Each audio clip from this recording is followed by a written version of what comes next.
तवानाई के मसाइल। पाकिस्तान में बिजली, गैस, बहरान और काबिले तजदीद तवानाई की राहें।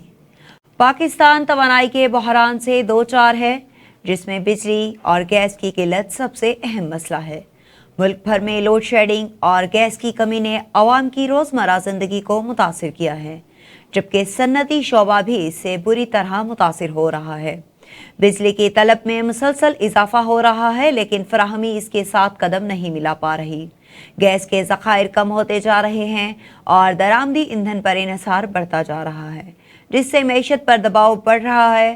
हुकूमत ने इस बहरान से निपटने के लिए काबिले तजदीद तवानाई के मंसूबों पर तवज्जो मरकूज की है। पाकिस्तान में शमसी और हवाई तवानाई के बड़े मंसूबे शुरू किए गए हैं, ख़ास तौर पर सिंध और बलोचिस्तान के इलाकों में, जहां हवा और सूरज की रोशनी की काफ़ी मिकदार दस्तयाब है।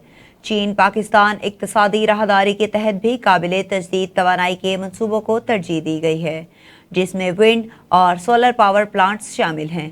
तहम काबिले तजदीद तवानाई के शोबे में तरक्की के बावजूद चैलेंजेस अब भी मौजूद हैं। इंफ्रास्ट्रक्चर की कमी, फंडिंग के मसाइल और पॉलिसियों पर अमल दरामद की सुस्त रफ्तारी इस राह में रुकावटें हैं। माहिरीन का कहना है कि अगर इन मसाइल को हल कर लिया जाए तो पाकिस्तान अपनी तवानाई की ज़रूरियात को पूरा करने के साथ साथ माहौलियाती तब्दीलियों से निपटने में भी अहम किरदार अदा कर सकता है। तवानाई के बहरान से निपटने के लिए हुकूमत को न सिर्फ काबिले तजदीद तवानाई के मंसूबों को तेज़ करना होगा, बल्कि तवानाई के इस्तेमाल में बचत और मौसर इंतज़ाम पर भी तवज्जो देना होगी। आवाम को भी इस सिलसिले में अपना किरदार अदा करना होगा, ताकि मुल्क तवानाई के शोबे में खुद कफील बन सके।